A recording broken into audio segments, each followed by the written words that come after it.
ప్రస్తుతం ఎలక్ట్రానిక్ వస్తువులకు సంబంధించిన ధరలు అయితే పెరుగుతున్నాయి. వీటి తయారీలో కీలకంగా మారే విడిభాగాల కొరత ఉండటం, నిర్వహణ వ్యయాలు, ముడి సరుకు, ఆర్థిక మాంద్యం వంటివి ధరల పెరుగుదలకు కారణమవుతున్నాయి. ఈ క్రమంలో త్వరలోనే టీవీల ధరలకు రెక్కలు రానున్నాయి. టీవీ ధరలు భారీగా పెరిగే అవకాశాలు ఉన్నాయని మార్కెట్ నిపుణులు వెల్లడిస్తున్నారు. ధరల పెరుగుదల కొత్తగా టీవీలు కొనాలనుకునే వారికి షాకింగ్గా మారనుంది. మీరు ఈ మధ్య కొత్త టీవీ కొనాలనుకుంటే వెంటనే కొనుగోలు చేయండి, లేదంటే మీ జేబుకు చిల్లు పడే అవకాశం ఉందంటూ సూచిస్తున్నారు ఎక్స్పర్ట్స్. భారత్లో టీవీల ధరలు త్వరలోనే పెరగనున్నట్లు తెలుస్తోంది. దీనికి గల ప్రధాన కారణం టీవీల తయారీలో కీలక భాగమైనటువంటి ఓపెన్ సేల్స్ ధరలు బాగా పెరగడమే.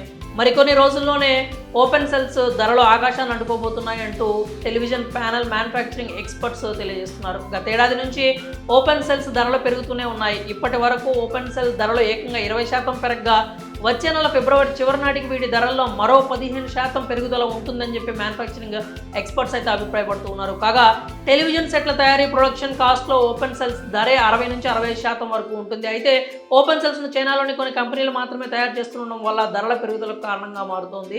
అంతేకాకుండా ఓపెన్ సెల్ తయారీదారులు ఉత్పత్తిని తగ్గించడం, దీంతో వాటి డిమాండ్ పెరగడంతో ఇటీవల కాలంలో టీవీల ధరల్లో పెరుగుదల చోటు చేసుకుంటోంది. మరి ఓపెన్ సెల్స్ ధరల కారణంగా టీవీల ధరలు పెరగనుండడంపై మీరేమనుకుంటున్నారో మీ అభిప్రాయాలని కామెంట్స్ రూపంలో తెలియజేయండి.